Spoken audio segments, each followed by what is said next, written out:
እንኳን ሰላም መጣ ተመስገን። እውነት ተሙዬ በጣም ወደ ፖለቲካ መጣ። አዎ እኔ አንተ በጣም ነው የምትመቸኝ እኮ። ይኸው ከተወዛዋዥነት ቀጥታ ዘፋኝ ሆንክ። አሁን ደግሞ ከዘፋኝነት ቀጥታ ፖለቲካ ውስጥ ነው የገባው። ከጠቅላይ ሚኒስትር ነው ጀመርኩ። አንተ ቀስ ብለህ ከስር ከስር እንኳን አትመጣም እንዴ? ወይኔ ያስተፈስልበሰ ወይኔ ያስተፈስልበሰ። አሳዛኝ ዜና። አርቲስት ሰለሞን ቦጋለ በከፍተኛ ህመም ላይ እንደሚገኝ ታወቀ። ሰላም ሰላም፣ ውድ የተከበራችሁና የተወደዳችሁ የዚህ ቻናል ቤተሰቦች እንዴት ናችሁልኝ? ሰሞኑኛ ወቅታዊ አነጋጋሪ የሆነ ጉዳዮችን ይዤላችሁ ቀርብ ያለው ታዲያ ቤተሰቦች ለቻናላችን አዲስ ከሆናችሁ ቻናላችን ሰብስክራይብ፣ የምንለቃቸውን ደግሞ ቪዲዮዎች ላይክ እያደረጋችሁ አበረታቱን። ወደ ቪዲዮቹ ቤተሰቦች ዛሬ መጀመሪያ ማሰማችሁ ንግግር ምንድነው? ትዝታው ሳሙኤል የተለያዩ ነገሮችን ተናገረ ይገኛል። በይሳሌ ታዲያ ወንድማችንም የተለያዩ ነገሮችንም እያቀረበ ነበር ለንግግሮቹ ምላሽ። እስኪ ደግሞ ይሄን ቪዲዮ አይተን እንመለስ። ቴዲ አፍሮ ቆሞ ሲዘፍን ከአፉ ውስጥ የሚወጡ አስፈሪ አውሬዎች ለዛ ለዘፈን በተሰበሰበው ህዝብ ላይ በአፉ በጆሮ ሲጠቀጠቅ ነው ያሳየኝ የእግዚአብሔር መንፈስ። ኦርቶዶክስ በግዕዝ ከደረሰችው በሌሊትና በቀን ከሚጮኸው ድርሰት ዘፈን አይለይም። ያው ለሚካኤል ተዘመረ አይባልም ተዘፈነ እንጂ፣ ለማርያም ተዘመረ አይባልም ተዘፈነ ነው የሚባለው። የቴዲ አፍሮን ብቻ ለይቶ ለዛውም ደግሞ ለአንተ የሚያሳይ መንፈስ ምን አይነት እንደሆነ እንግዲህ መገመት ነው። ለማንኛውም ባለማይተቦች ግን ይህንን ቪዲዮ እንዳታሳልፉት።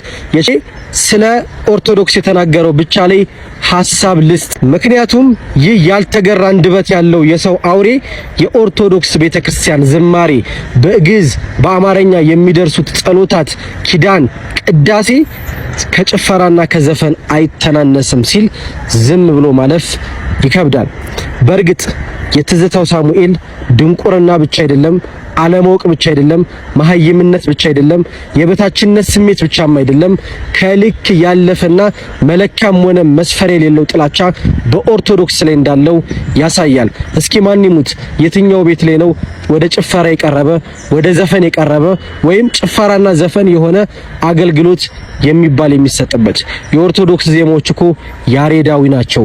ለዛውም ደግሞ ለቅዱሳን ቅዱሳንን የሚመጥን፣ ለጻድቃን ጻድቃንን የሚመጥን፣ ለመላእክት የመላእክትን ክብር የሚመጥን፣ ለእግዚአብሔር ደግሞ እንደ አምላክነቱ እንደ ሁሉን ቻይነቱ እንደ እግዚአብሔርነቱ የሚሰጥ የተለያየ ምስጋና ያለባት ቤት ናት። እስኪ ይህን ስሙት። ደሞዝ ጨምሩ እንዲህ አይነት ደሞዝ ጨምሩልኝ የሚሉ ዝማሬዎች ከሚዘመሩበት ቤት ላይ ሆኖ እስኪ ይሄንንም ደግሞ አድምጡት። አፍሪካኛ ያንቀሳቀሳል፣ ይሄ ዝማሬ አፍሪካኛ ያስደንሳል የሚባልበት ቤት ላይ የሚባልበት መድረክ ላይ ተሆኖ የኦርቶዶክስ ቤተክርስቲያን እነዛ ልብን ምስጥ የሚያደርጉ ከሰማያን መላእክት ጋር አንድ የሚያደርጉንን ቅዳሴያችንን፣ ኪዳናችንን፣ ዝማሬያችንን ጭፈራ ነው ዘፈን ነው ሲል አለማፈሩ መሀይምነቱን ያሳያል። ለማንኛውም ለአንተ መልስ መስጠት በድንጋይ ላይ ውሃ ማፍሰስ ቢሆንም ነገር ግን የአንተን አፍ የሚያምኑ ጥቂት ያልበሰሉ ሰዎች ይኖራሉና ይህ ቪዲዮ ለነሱ ነው። ቤተሰቦች እንደተመለከታችሁት ነው ብዙ የማይባሉ ነገሮችን በተለያየ ጊዜ ሲናገር የምናቀርብ ስትወሳሙ ዛሬም እንደዚህ ነገሮችን ተናገርናበት። ታዲያ እናንተስ የትዝታው ሳሙኤልን ነገር እንድታገኛችሁት ሐሳባችሁን ኮሜንት ላይ አስቀምጡልን። በቀጥል ደግሞ ቤተሰቦች ማሰማችሁ መረጃ ምንድነው? የተለያዩ ሴት እህቶቻችን በዚህ ሰዓት ላይ የሞዴስ ዋጋ መጨመሩን የተናገሩ ነበር። የተለያዩ ነገሮች እየጨመሩ ይገኛሉ። በዚህ ሰዓት ግን እጅግ በጣም ብዙ እንስቶችን እያስቆጣ ያለው ነገር ደግሞ የሞዴስ የንጽህና መጠበቂያ መወደድ ነው። ታዲያ እስኪ ደግሞ ጆርዲ በዛብህ የምትባለው እህታችን ብላችሁ ታውቃላችሁ። ከዚህ በፊት በፌሚኒስትነቷ ነው የምታወቀው። ታዲያ አሁን ደግሞ በዚህ ዙሪያ ላይም ሀሳብና አስተያየት እየሰጠች ነበረ። እስኪ ሴቶች እህቶቻችን ጆሮአችሁን ሰጣችሁ መስማት አለባችሁ ያስባለሁ። ይሄን ቪዲዮ ሰምተን እንመለስ። እቺ ልጅ ባይ ዘ ዌይ አረ ወገን ሞዴስ 100 ብር ገባ እያለች ኮሜንት ሴክሽን ላይ ኮሜንት መጻፍ የጀመረችው የዛሬ 2 ዓመት የዛሬ 3 ዓመት ገና ያኔ ሞዴስ ከ60 ብር ነው ከ70 ብር ወደ 100 ብር ቀጥታ ዳይቭ ሲያደርግ ነው ኮሜንት ሴክሽን ላይ ማየት የጀመረው። እኔ ቪዲዮ ላይ ብቻ አይደለም ይሄንን ኮሜንት ፖስት የምታደርገው፣ ሌሎች ኮንተንት ክሪኤተሮች ሌሎች ሀበሻ ኮንተንት ክሪኤተሮች ቪዲዮዎች ላይም አታጡትም ይሄንን ኮሜንት። 2 እስከ 3 ዓመት ሁሌ ኮሜንቷ ይሄ ነው። የመጡብን ላሉ ችግሮች እንደዚህ አይነት ነክሶ የማይለቅ ሰው ያስፈልገናል። ኮንሲስተንትሊ ስለዛ ነገር ባለው አቅም የሚያስብ የሚያወራ የሚጽፍ ሰው ያስፈልጋል። ቫይራል የኢትዮጵያ ቪዲዮዎች ላይ ኮመንት ሊያነብ የሚገባ ሰው በሙሉ ይሄንን ኮመንት ያየዋል፣ ያነበዋል። እና ምን አመጣች ኮመንት ሴክሽን ላይ እንደዚህ ስለጻፈች ምን አመጣች፣ ምን ለውጥ አመጣች ምናምን ልትሉ ትችላላችሁ። ግን ኢማጂን ልክ እንደሷ ሁላችንም ሳይሆን ቢያንስ 30% የሚሆነው ሴቶች ብናደርግ እንደዚህ በየቀኑ ለ2 ዓመት ለ3 ዓመት ኮንሲስተንትሊ ስለዚህ ጉዳይ ብናወራ፣ ብናሳስብ፣ ብንወተውት፣ ነክሰን ባንለቅ፣ ለሲስተሚክ ችግሮች ለሲስተሚክ ጭቆናዎች እንደዚህ አይነት ኮንሲስተንሲ ነው የሚያስፈልገው። ሞዴስ አሁን 150 ብር 200 ብር ገባ ተብሎ በጣም ብዙ ቪዲዮ እየተሰራ ነው። በጣም ብዙ ሰው እያለ ሞዴስ 100 ብርም ሆነ 150 ብር 100 ብርም ሆነ 200 ብር ችግሩ ያው ነው። ባይ ዘ ዌይ 80% በላይ የሚሆኑ ሴት ተማሪዎች ሞዴስ መግዛት ስለማይችሉ ከትምህርት ቤት ይቀራሉ። ገና 150 ብር ሳይገባ በፊት፣ ገና 200 ብር ሳይገባ በፊት፣ ገና የ2 ዓመት የ3 ዓመት የተደረገ ጥናት ነው እየነገርኳቸው ያለሁት። አሁን እግዚአብሔር ይወቀው ያኔ 80% ከነበረ አሁን ምን ያክል ፐርሰንት ሴቶች በሞዴስ ምክንያት ከትምህርት ቤት እንደሚቀሩ ደግሞ ስለ ተማሪ ሴቶች ነው እያወራን ያለው። ለዚህ ችግር በጣም ኢምፓክት የሚደረጉት እነሱ ስለሆኑ ማለት ነው እንጂ የሁላችንም ችግር። ሃይ ክላስ የሚባለው የሀብት ወለል ላይ ያሉ ሴቶች ብቻ ናቸው ይሄ ነገር ማያስጨንቃቸው።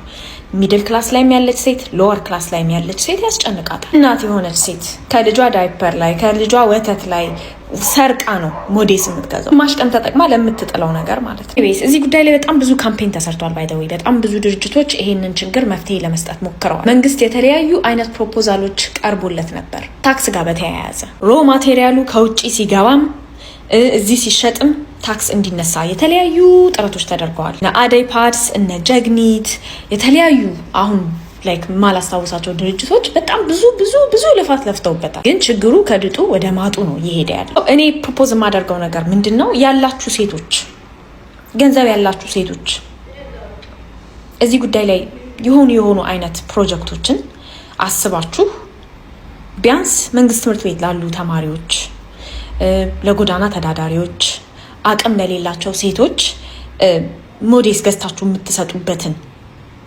ሁኔታዎች ብታመቻቹ። ግል ትምህርት ቤት ፕራይቬት ስኩል የምትማሩ ሴት ተማሪዎች በየወሩ እያዋጣችሁ ሞዴስ ለመንግስት ትምህርት ቤት ብታበረክቱ። የሚታጠብ ሞዴስ በተመጣጣኝ ዋጋ የሚያቀርቡ ድርጅቶች አሉ። እነ አደይ ፓድስ፣ የቲ ፓድስ የሚባሉ ሪዩዜብል ፓድ ኢትዮጵያ ብላችሁ ብትገቡ ያወጣላችኋል፣ ይደረድርላችኋል እነማን እንደሆኑ ማለት ነው። እነዚህ ሰዎች ጋር እነዚህ ድርጅቶች ጋር ደውላችሁ እነዚህን የሚታጠቡ ፓዶች ገዝታችሁ ለሴት ተማሪዎች ብትሰጡ ጎዝ ሎንግ ዌይ። እነዚህ የሚታጠቡ ፓዶች ከ1 ዓመት እስከ 1 ዓመት ከግማሽ በስነስርዓት እያጠበች መጠቀም ትችላለች። ችግሩ በሲስተም ደረጃ እስኪቀረፍ ማለት ነው። ታክስ ነው እጅግ በጣም እንደተወደደ ነበር ሲነገር የነበረው። እውነት ለመናገር ከሆነ እኔ የዚህን ዋጋ አላውቀውም። ብዙ ወንዶች ይህን ዋጋ መናውቀው አይመስለኝም። ግን እህቶቻችን በሰዓት ላይ የተማሩበት እንደሆነ እየተነገረ ይገኛል።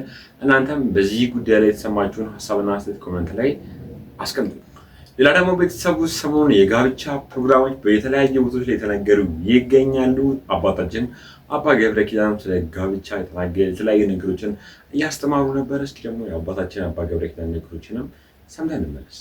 ትዳርን የሚጠብቀው እግዚአብሔር ነው። ሰው በሀገር ስለተለያየ ትዳር አይፈርስም። ሕሊና ካላችሁ ማለት ነው። ትዳርን በቁጥጥር አትጠብቁት። አንዳንዱ ሰው ትዳሩን በስልክ የሚጠብቀው ይመስለዋል። ደህና ነሽ፣ እንዴት ነሽ፣ ረቡዕ ዕለት የደወለልሽ ማን ነው ብሎ ትዳሩን የሚያስከብረው ይመስለዋል። አይደለም እኮ ትዳርን የሚጠብቅ ማን ነው? እግዚአብሔር ነው። ሴቶችም ወንዶችም ቅናታችሁን ማቆም አለባችሁ። የማይረባ ቁጥጥር ነውር ነው በእውነቱ ማለት ሴቶችን ወንዶች ሴቶችን ቢሆን ማናት የደወለችን? እንዴት በ4 ሰዓት ደወለችን? ለምን? እኔ ብዙ ባለ ትዳሮችን ሸምግዬ ስለማውቅ ነው። እንዴት በ5 ሰዓት ደወለች? ለምንድን ነው ከሷ ጋር ታይ የምትጠጣ የሚሉ ሰዎች አሉ። በእውነቱ ማለት እግዚአብሔር ካለ ጦርነት የላያየውን ትዳር እግዚአብሔር ግጥም አድርጎ መልሶ መስመሩን ሰራው። በእውነቱ ማለት የሁላችሁም የፈረሰባችሁን ይስራላችሁ እግዚአብሔር።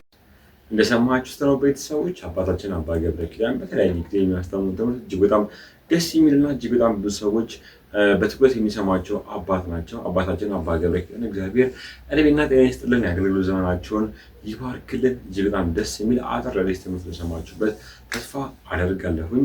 በቀጣይ ደግሞ ማሰማችሁ መረጃ ምንድነው ቤተሰቦች፣ አንድ ወንድማችን ተመስገን ገብረ እግዚአብሔር ሁላችሁም ታውቁታላችሁ ተስፋ አደርጋለሁ። ከዚህ በፊት እጅግ በጣም ብዙ የሆኑ ታዋቂ ዘፈኖች አሉ። ታዲያ አሁን ደግሞ በይፋ ፖለቲካውን ሊቀላቀል ነው ወይ እየተባለ ነበረ። የተለያዩ ንግግሮችን የተናገረ ነበር። ታዲያ አንድ ወንድማችንም በዛ ጉዳይ ላይ ሀሳብና አስተያየቱን እየሰጠ ነበረ። እስኪ ደግሞ ይህን ቪዲዮ አይተን እንመለስ። እንኳን ሰላም መጣ ተመስገን። እውነት ተሙዬ በጣም ወደ ፖለቲካ መጣ። አዎ እኔ አንተ በጣም ነው የምትመቸኝ እኮ። ይኸው ከተወዛዋዥነት ቀጥታ ዘፋኝ ሆንክ። አሁን ደግሞ ከዘፋኝነት ቀጥታ ፖለቲካ ውስጥ ነው የገባው። ከጠቅላይ ሚኒስትር ነው ጀመርኩ። አንተ ቀስ ብለህ ከስር ከስር እንኳን አትመጣም እንዴ? በህይወት ዘመን አንድ ቀን ፖለቲካ ሙዚቃ ሰርተህ ማታውቅ፣ ፖለቲካ ከህዝብ ጋር ቆመህ ማታውቅ። ዛሬ የሆነ ሙቀት አለ፣ ዛሬ የሆነ ትኩሳት አለ ብለህ ተነስተህ ትንተና ትሰጣለህ እንዴ? እና እኔ አንዳንድ ሰው እንደዚህ ሲል መንግስት መደገፍ ይመስለዋልና ኖ አይደለም፣ ልትጠቀሙብን ነው። አንተ ውጭ ሀገር ተደላድለ እየኖርክ ነው። በዚህ ሰዓት ትኩሳቷን ወይ ከቴዲ አፍሮ ጋር ያለችዋን ሽኩቻ ለመጠቀምና አንተም ከህዝብ ጋር ነኝ ምናምን ልትለን ነው። ስለዳሌና ስለውበት ስትዘፈን የነበርክ ሰውዬ ዛሬ እኔ ልታታጅልህ አትችልም። እነ ቴዲ አፍሮ እና ሃጫሉ እኮ አዲስ አበባ ውስጥ ሆኖ ነው ያው ስራ የሚሰሩት። ብዙ ችግር ቢኖርብኝም አሁን በዚህ ሰዓት ብዙ ችግር ቢኖርብኝም ከአንተ ጋር ግን አብረን ልሰልፍ። ምክንያቱም አንተ በሰዎች ችግር ለመጠቀም ነው የመጣው። አዳዳ ሴት እንደሰማችሁት ነው ቤተሰቦች። ማንኛውም ሰዎች መጣው ወይ ፖለቲካ መጠቀም ያደርጓችሁ እንዳትመሩ በእነሱ እያል ነበር ይህ ወንድማችን። ምክንያቱም በዚህ በማንኛውም አይነት ሰዓት ላይ ምንም አይነት ዘፈኖችን አጥቶ አያውቅም። ታዲያ ዛሬ ላይ መጥቶ ቴዲ አፍሮ ንግግሮችን የተለያዩ የቴዲ አፍሮ ዘፈኖች ላይ በመመርኮ የተለያየ ሀሳብና አስተያየት እየሰጠ ነበረ።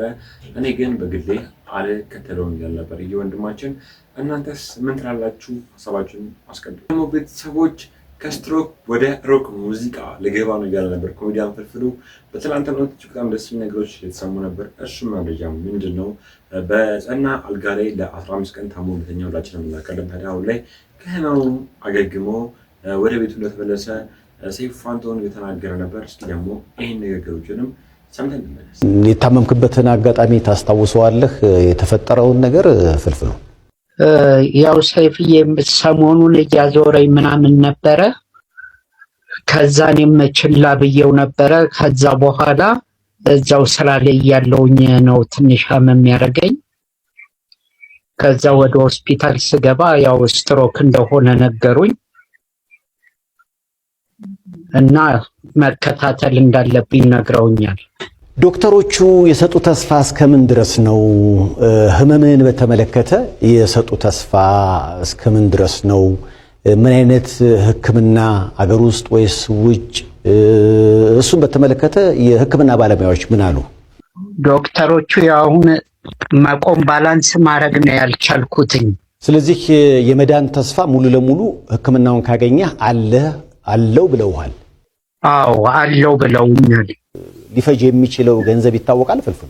አይ አልታወቀም። እስካሁን እያገዙኝም ነው። ያው አባይ ቲቪም እያገዘኝ ነው እና እዛም አክሶን ስትሮክ ሴንተር አለ አይደል? እዛን ያለሁት ያው ግን በህክምና እንደሚስተካከል ነግረውኛል ሰይፍዬ። አይዞ እንግዲህ እንጸልያለን ፍልፍሉ። እኛ እንግዲህ አንተ በተለይ እንደ አታክ ነው እንጂ የምናደርገው እንዴት ነው አታክ የምንሆነው በሚል ነው እኮ የደወልኩት። አንድም ኧረ በፍጹም ይሄው አሁን ከመጀመሩ ራሱ አይኔ እየሸለለ አታይም እንዴ?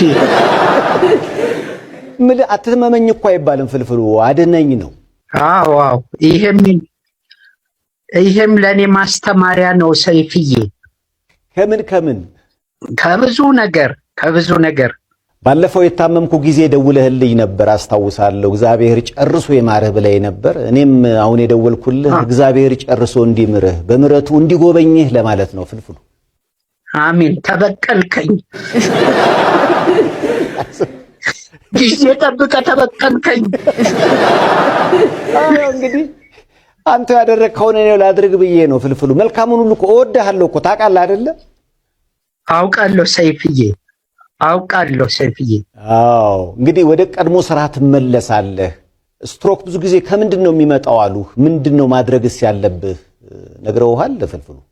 አዎ ብዙ ነገሮችን የጥንቃቄ ስትሮክ የእድሜ አይልም ምን አይልም ድንገት ሊከሰት የሚችል ጭንቅላት ላይ ያለ ነገር ነው እና የኔ በቀኝ በኩል ያለው ነው ስትሮክ የመጣኝ። ለመጋኛም ቢያለው ለስትሮክ ሆነ። ተይዘህ እንኳን ታመህ እንኳን ትቀልዳለህ እንዴት እና እንኳን መስሪያ ቤቴን አልያዘው እንኳን አፌን አልያዘው ሰይፍዬ። አፌን ቢይዘውስ? የህዝቡን ስሜት እንዴት አየኸው? ከጥግ እስከ ጥግ ሁሉም እንግዲህ ታመመ ፍልፍሉ ሲባል በጣም ደንግጠናልና የህዝቡን ስሜት የአድናቂዎችን ስሜት እንዴት አየኸው ፍልፍሉ? በጣም በጣም ደስ የሚል ነው ሰይፍዬ። በተለይ የካናዳው ጳጳስ የመጡት የኛ የቤተ ክርስቲያን እሳቸው መጥተው ሳይ እኔ እሳቸው ጋር የሄድኩ ነው እንጂ መሰለኝ እሳቸው ለእኔ ለአንድ ግለሰብ ይመጣሉ ብዬ አላሰብኩም ነበረ። እና የኢትዮጵያ ህዝብ ሁሉንም ነው የማመሰግነው። የካናዳውን ጳጳስ መጥተው ነበር የሚባል ነገር ሰምቼ ነበር። አዎ እሳቸው መጥተው በጣም ጸሎት አደረጉልኝ፣ ህዝቡም እንዲያግዘኝ ምናምን አደረጉልኝና ልክ እሳቸውን ሳይ እኔ እሳቸው ጋር የሄድኩ ነው እንጂ እሳቸው እኔ ጋር የመጡ አልመሰለኝም። እንግዲህ ፍልፍሉ አንተ ሁሉም በየእምነቱ እየጸለየልህ ነው።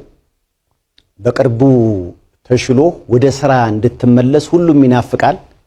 ያው ሁሉንም ህዝብ ነው የኢትዮጵያን ህዝብ የማመሰግነው። ሁሉም ሰው ነው የደረሰልኝ። የማርያም ወርቅን አዶናይን በጣም ላመሰግን እፈልጋለሁ። አባይ ቲቪን እንደውም እናንተንም ሰይፍዬ ኢቢኤስንም በጣም ነው የማመሰግነው። የሁሉም ነህ አንተ ፍልፍሉ፣ በጣም ነው የምንወድህ። አብረን ነው ያደግነው። ሳቅ ጨዋታህን እንጂ እንዲህ አልጋ ይዘህ መታመምን ሲሰማ ብዙ ሰው ነው የደነገጠው። እግዚአብሔር ይጨመርበት እንጂ አንተ ቆመህ እንድትድን እውነት ገንዘብ የሚያስፈልግ ከሆነና ገንዘብ ያለው ማምጣት የሚችል ከሆነ ምንም እንዳታስብ ፍልፍሉ፣ ሁሉም ሰው ከጎን ነው ያለው። እንወድሃለን ለማለት ነው አንድም የደወልኩልህ። እሺ ሰይፍዬ በጣም ነው የማመሰግነው የኔ ወንድም። ለማንኛውም ፍልፍሉ አሁን የደወልኩልህ ያው ሁሉም እንግዲህ የቻለውን ሁሉ እያደረገ ነው። ከዚህም በላይ የሚያስፈልግ ከሆነ አለም ብለዋል። ያንተም መታመም ሲሰሙ የኮሜዲ ስራ አድናቂ ናቸው አቶ ማናዬ ይባላሉ። እንግዲህ ለሕክምና እንዳስተዋጽኦ እንዲሆን የ1 ሚሊዮን ብር ስጦታ አበርክተውልሃል ፍልፍሉ። እሱ ልነግርህ ነው አንድም የደወልኩት።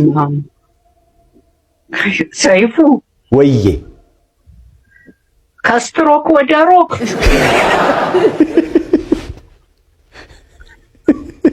ወይኔ አቶ ማናዬን ብርድ እንዳይነካብኝ። በጣም በጣም እግዚአብሔር ይስጥልኝ፣ አመሰግናለሁ በልልኝ ሰይፍዬ። ያው እየሰሙ ነው፣ ችግር የለውም። እዚህ ተመልካቹም በጣም ነው የሚወድ፣ እያጨበጨበ ነው ላንተ ተሽሎ ተነስተህ ወደ ኮሜዲ ስራ እንድትመለስ ፍልፍሉ እንወድሃለን። አንተ ሳይሻለኝ ቀረ እንዴ? እንግዲህ ወደፊት እግዚአብሔር ሙሉ ጤንነትን መልሶልህ የምትወደው መድረክ ላይ ሁሌም እንግዳዬ ስለሆንክ አዲስ ነገር ሲመጣ ብቅ ብለን ቁጭ ብለን የምናወራበትን የምንሳሳቅበትን ዘመን ያምጣው ፍልፍሉ። በጣም በጣም እኔም ወደ ነበርኩበት ከእግዚአብሔር ጋር እመለሳለሁ። ጓደኞችም እየጠበቁ ስለሆነ እንግዲህ በተለመደው ፕሮግራም ትመለሳለህ። ሁሉም ናፍቀዋልና እግዚአብሔር ጨርሶ ይማረ ፍልፍሉ። ለዛም ነው አንድም የደወል። አሜን አሜን ሰይፍዬ በጣም ነው የማመሰግነው። ለማንኛውም ቬጂታኒ ሆስፒታል መገኛው ባንኮክ ነው። እንግዲህ ብራንድ አምባሳደራቸው ተወዳጁ ተዋናይ አማኑኤል ሀብታሙ ነውና እሱም መታመምን ሲሰማ ደወለላቸው። ውጭ ሄደህ እንደሰማችሁ ነው ቤተሰቦች፣ እጅግ በጣም ደስ የሚል ነገሮችን ነበር ሰምተን የተመለስነው። እግዚአብሔር ሁሌም ቸር ወሬ ያሰማን። እጅግ በጣም ደስ የሚል ነገር ነበር የሰማነው። ፍልፍሉ የብዙዎቻችን የሳቅ ምንጭ ነው። ሁላችንም አብዝተን እንደምንወደው አልጠራጠርም። ታዲያ ሌላስ ነገር ይሄን ሀሳብ ካገኛችሁት የተለያየ ሀሳቦችን እንደሰማን በዚህ ሳምንት ይታወቃል። ታዲያ በስተመጨረሻም ፍልፍሉ ይሄን የመሰለ ነገሮችን የተናገረ ነበር። እግዚአብሔር በድጋሜ ወደ ሐኪም ቤት አምጣው እንዲሁም ደግሞ ክፉንም በሽታውንም ያደርግለት የተባለ ነበረ። እናንተም የተሰማችሁን የግል ሀሳብ ኮሜንት ላይ አስቀምጡ። ሌላ ደግሞ ቤተሰቦች በፊንቴክ ኢንቨስትመንት ግሩፕ ዙሪያ ላይ የተለያዩ ሰዎች የተለያዩ ነገሮችን ያሉናበት የተለያዩ አርቲስቶች ዙሪያ ላይ እንደታሰሩ እናውቃለን። ከነዛ አርቲስቶች መካከልም አርቲስት ሰለሞን ቦጋለ በጽና ታሟል የተባለ ነበረ። እጅግ በጣም ብዙ ሰዎችንም የተደነገጠ መረጃ ይወጣ ነበረ። እስኪ ደግሞ መረጃውን ስንተን አሳዛኝ ዜና አርቲስት ሰለሞን ቦጋለ በከፍተኛ ህመም ላይ እንደሚገኝ ታወቀ። አርቲስቱ ቀደም ሲል በነበረበት የስኳርና የደም ግፊት ህመም አሁን ላይ ጸንቶበት ለመቆጣጠር በመቸገሩ ምክንያት አብዛኛውን የእስር ጊዜውን በፖሊስ ሆስፒታል ሕክምናውን በመከታተል እያሳለፈ እንደሚገኝ ለማወቅ ተችሏል። ለሰማችሁ ነው ቤተሰቦች አርቲስቱ በጠና መታመሙ ተነገረ ይገኛል። ታዲያ አምባሳደር ዲና ሙፍቲም እግረኛ ሚዲያ ላይ ቀርበውም እሳቸውም ስለ ፊንቴክ ኢንቨስትመንት ግሩፕ በዛ ዙሪያ ላይም የተለያዩ ሀሳብና አስተያየት እየሰጡ ነበረ። በሰዓቱ ሽልማት ነው የመጡት። እኔ ምንም አውቀው ነገር የለም እያሉ እሳቸውም እያብራሩ ነበረ። እስኪ ደግሞ ይህን ቪዲዮም እንመልከት። ፊንቴክ የሚባል ድርጅት ሰምተዋል መቼም። እዛ ፊንቴክ ጋር በተያያዘ መስቀል አደባባይ ላይ መድረክ ላይ ተገኝተው የድርጅቱን ስምና መልክ እየሰሩ ያስተዋወቁ አምባሳደር ዲና ሙፍቲ አሉ። እዛ መድረክ ላይ የተገኙ በሙሉ ታስረዋል። እሳቸው አምባሳደር ግን ያለ መከሰስ መብት ስላላቸው በፊንቴክ ጉዳይ አልተጠየቁም የሚል ፕሮግራም ሰርተናል አስታውሳለሁ። እንዲህ አይነት መድረክ ላይ እርሶ ሲገኙ ልክ እንደ ቅድሙ እንዳዳራሹ እንደው ሚድሮክ መስሎት ወደ ፊንቴክ ሄደው ነው ወይስ አምነውበት ፊንቴክ ላይ የተገኙ? ቤዚካሊ ይሄኛው የነበረው is different። መጀመሪያ አሁን የምትለውን ድርጅት ነው ያየሁትም ያለት ነው። የመጀመሪያ መጨረሻው እውቀቴም ያለት ነው። እኔ መድረክ ላይ ልክ አንተ አሁን ስጠራኝ እንደሚመጣ ማለት ነው ብዙ ሰዎች ይጠሩኛል፣ ብዙ ሚዲያ ሰዎች ይጠሩኛል። ሚዲያ ፓብሊክ ሰርቪስ እንደሆንኩኝ ማለት ነው።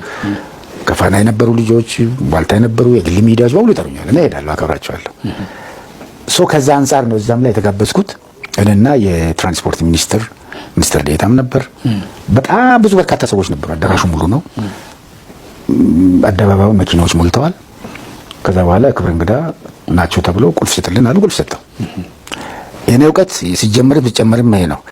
አለበለዛ እንትን አምባሳደርም አይደለሁም። ምንድነው የድርጅቱ አምባሳደር አይደለሁም። መኪና የሚባልም ነገር ከዛ ወሰድኩት ነገር የለም። እኔ ራሴ መኪና ነው ያለኝ። ለሌሎች አምባሳደር ሹመት ሲሰጥ ለአርቲስቶች እርሶ እዛው ቦታ ላይ የተሰጠው አይደለም። ከዛ ፊት እነሱ ኦልሬዲ ቀደም ብለው አብረው ይሰሩ ነበር መሰለኝ። እኔ ግን ዳት ኢዝ ዴይ ግማሽ ቀን እኮ ነው። ልክ አሁን እኔ ጋር አንተ ብቻ ናት እቺን ወስደው አውት ኦፍ ፕሮፖርሽን እሱ እንዲህ አድርጓል። ሲጀመር በጣም የሚያሳዝነው ነገር የታሪክ ወደፊት የሚገልጸው ነገር ነው። ይሄ ደግሞ ብዙ ያውቀዋል። ሰዎችም ራሳቸው ቢጠየቁ ያውቃሉ። ያለት ነው የመጣሁት። አርቲስቶችም ያውቃሉ፣ ሁሉ ሰው ያውቃል። ዳት ኢዝ ዴይ አስ ሾድ አፕ ልክ እቁብ ይሁን እድር ይሁን ለቅሶ ይሁን ማህበራዊ ጉዳይ ይሁን እኔ ኢትዮጵያዊ መድረክ ነው ብዬ ከነበረኝ ስሜት አንፃር ነው ያልኩት። ዓለምን በኢትዮጵያ ወከልኩ ሰውዬ የትም ሀገር ሄጄ ኢትዮጵያን የተሰበሰበበት ቦታ ላይ ከጠሩኝ እሄዳለሁ። ከዛ አንፃር ነው ልክ አሁን ሚዲያ ጠራኝ። ሚዲያ እግረኛው ሚዲያ ምንድነው? ከየት ነው የመጣው? ምን ይሰራል? ፊንቴክ ነው ምናምን ነው እንደ የለኝም እኔ አይደለም አይመለከተኝም። ቤዚካሊ የህዝብ መልእክት የሚተላለፍበት ለህዝብ ጥሩ ነገር ማስተላለፍ የሚቻልበት ነው ብዬ ነው። that's what happened። ታሪኩም ይሆን እንደሰማችሁት ነው ቤተሰቦች። ባለስልጣኑ ይሄን የመሰለ ነገሮችን የተናገረው ነበር አምባሳደር ዲና ሙፍቲ። ታዲያ የአምባሳደሩን ንግግርን እንዴት አገኛችሁት? ሰለሞን ቦጋለ ግን እጅግ በጣም ያሳዝናል። ምክንያቱም አውቆም ሰውም ባያቅ በዚህ ስራ ውስጥ ተሳትፏል የተባለ ይገኛል። በይሳለ ታዲያ ለጠና ታሙ እየተሰማ ይገኛል። እጅግ በጣም ብዙ ሰዎች አብሶ የሚወዱት እጅግ በጣም ታዋቂ አርቲስት ነው። ታዲያ ሁላችንም በጸሎት ልናስቡ ይገባል እየተባለ ነበረ። እስኪ እናንተስ ምን ትላላችሁ? ሀሳባችሁን ኮሜንት ላይ አስቀምጡ።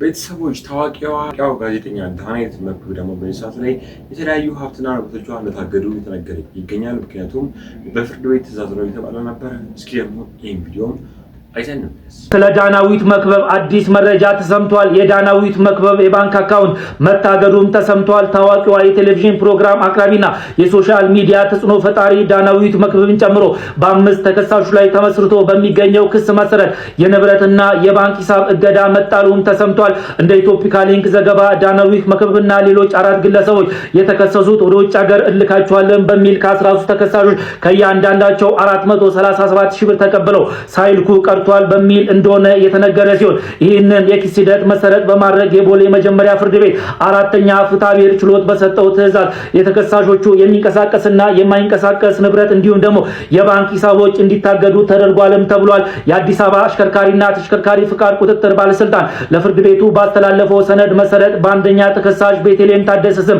በኮልፌ ቀራኒዮ ቅርንጫፍ የተመዘገበ አውቶሞቢል፣ በሁለተኛ ተከሳሽ ዳናዊት መክብብ ስም በልደታ ክፍለ ከተማ የተመዘገበ አውቶሞቢል መታገዳቸው ታውቋል የተባለ ሲሆን በተጨማሪ ባንኮች ለፍርድ ቤት በላኩት መረጃ መሰረት በዳናዊት መክብብ የባንክ ሂሳብ ውስጥ የሚገኝ መጠኑ ከፍተኛ የሆነ ገንዘብ ታግዶ እንዲቆይ ተደርጓልም ተብሏል። ፍርድ ቤቱ መዝገቡን መርምሮ በቀጣዩ ውሳኔ ለማስተላለፍ ለሚያዝያ 26 ቀን 2018 ዓ.ም ቀጠሮ እንደያዘም ታውቋል። በዚህ ጉዳይ ላይ ፍርድ ቤቱን ተከታትዬ ወዲያው ስለማቀርብላችሁ ለፈጣንና ለእውነተኛ መረጃ ፎሎ ማድረግም አይዘንጋ። መልካም ቀን። መልካም ቤተሰቦች እንደተመለከታችሁት ነው። በተለያየ ጊዜ የተለያየ ፕሮግራሞችን ታዘጋጅ የምናውቃት ዳናዊት መክብብ ታዲያ ሁሌ ደግሞ በቀረበባት የፍርድ ቤት ሕግ መሰረት ሀብቷን እንድታገድ የተሰማ ነበረ። የተሰማችሁን ሀሳብ ኮመንት ላይ አስቀምጡልኝ። በስተመጨረሻ ማሰማችሁ እንዲሁ ደግሞ ማድረጋችሁ ቪዲዮ ምንድን ነው አርቲስት ሳምሶን ታደሰ ወይም ደግሞ ቤቢ ሌላ ፍቅረኛ እንደያዘ እንዲሁም ደግሞ አዲስ ህይወት እንደተጀመረ በተለያየ ቪዲዮዎች የተለያዩ ቪዲዮችን ሶሻል ሚዲያ ላይ እያካፈለ ይገኛል። ከፍቅረኛው ጋር እየተቃቀፈ ቤተሳሳም እንዲሁም የፍቅር ጊዜዎችን እያሳለፈ ቪዲዮችን እየለቀቀ ይገኛል። ታዲያ የተለያዩ ሰዎች ደግሞ የቪዲዮ የተቀባበሉት ለፍቅረኛው ለዳጊ ሜንሽን እያደረጓት ነበረ። እናንተስ የሳምሶን ታደሰ ቪዲዮችን እንታያችኋቸው? ሀሳባችሁ ኮመንት ላይ አስቀምጡልን ቤተሰቦች። ለማንኛውም ነጭ ሸሚዝ በቀይ ከረባት የሚያደርጉ ሆድና እድሜያቸው ገፋ ገፋ ያለ ጸጉራቸው ገብሳማ ካፋቸው ቃል ሲያወጡ የሚጠነቀቁ ሰብሰብ ብለው ኑና ብሉ ናይል አክሲዮን ማህበር የተባለ ድርጅትና አቋቁም ኢትዮጵያውያን ብራችሁን ወዲህ በሉ ሲሉ ነበር። ሰጠናቸው። ሳይለንሰር እንደተገጠመለት ሽጉጥ ይኖሩ ይሙቱ ይተኮሱ ይክሸፉ የሚታወቅ ነገር የለም። ብሉ ናይል ሆይ ካላህ ቤት በል ትጠራለህ። ኢትዮጵያ ውስጥ እንግዲህ ብዙ አክሲዮን ማህበሮች ሲቋቋሙ ተጮሁ ነው የተጋነነ ማስታወቂያ የተጋነነ ስከሳ የነበረባቸው ናቸው። አንዱ ብሉ ናይል ነው። ይኑር ይሙት ይቀበር ይዳን የሚታወቅ ነገር የለም። ሌላኛው ሀበሻ ሲሚንቶ በእንደዚህ አይነት ኑና ኢትዮጵያውያን ሆይ ሀገራችንን በሲሚንቶ ሴክተሩ የሆነ ደረጃ እናድርሳት፣ በጋራም በልጽግ፣ በጋራ ሀገራችንን እንገንባ አሉ። ብር ለቀሙ። ስለመኖር ስለመሞታቸው እኛ አይደለንም ባለ አክሲዮኖቹም አያውቁ። አንዲት ቀን ጠርቶ አትርፍ ያለሁ ወይም ከስር ያለሁ ወይን ሞች ያለው ወይን ተቀብር ያለው አላለም። ወሊፍ ትራንስፖርት የትራንስፖርት ሴክተሩን ከፍ እናደርገዋለን፣ ኑ በጋራ እንስራ ስትሉን ነበር። ብር ለቀማችሁ፣ ትሞቱ ትኖሩ ትጥፉ የሚታወቅ ነገር የለም። 1-4-5 መኪኖች ገዝታችሁ ነበር አይተናል። ነገር ግን አንድ ቀን ኢንካም ስቴትመንታችሁን ባላንስ ሽታችሁን አላሳያችሁንም እያሉ ነው ስቶክሆልደሮቹ። ስለዚህ ካላችሁ አቤት በሉ። እነዚህ ድርጅቶች ሲቋቋሙ ጮኸው ነበር የተቋቋሙት። ቢዝነስ ሲመራ ጥልቅ ዲሲፕሊን ያስፈልጋል። በዛ ዲሲፕሊን ውስጥ አንዱ ሌብነት ነው። ድርጅት ሳይቋቋም ከርስን ማቋቋም ከተጀመረ ያ ድርጅት መጥፋቱ አይቀርም። ስለዚህ እነዚህ አሁን የጠራኋችሁ 3 ድርጅቶች ብሉ ናይል፣ ሀበሻ ሲሚንቶ፣ ወሊፍ ትራንስፖርት ባለ አክሲዮኖቹ እየጠበቋችሁ ነው። አንድ ነገር በሏቸው፣ እየጠሯችሁ ነው። ቪዲዮ እኚህን ይመስላሉ። በቀጣይ እናንተ ነገር ያስጨምጣሉ ሀሳብና አስተያየት ያለውጣሉ የማስባቸው ቪዲዮችን ይላችሁ እመጣለሁ። ስላዳመጣችሁኝ አመሰግናለሁ። ለቻናላችን አዲስ ከነበራችሁ ቻናላችን ሰብስክራይብ፣ ምንለቃችሁን ደግሞ ቪዲዮች ላይክ ያደርጋችሁ አበረታቱን። ቴንኪዩ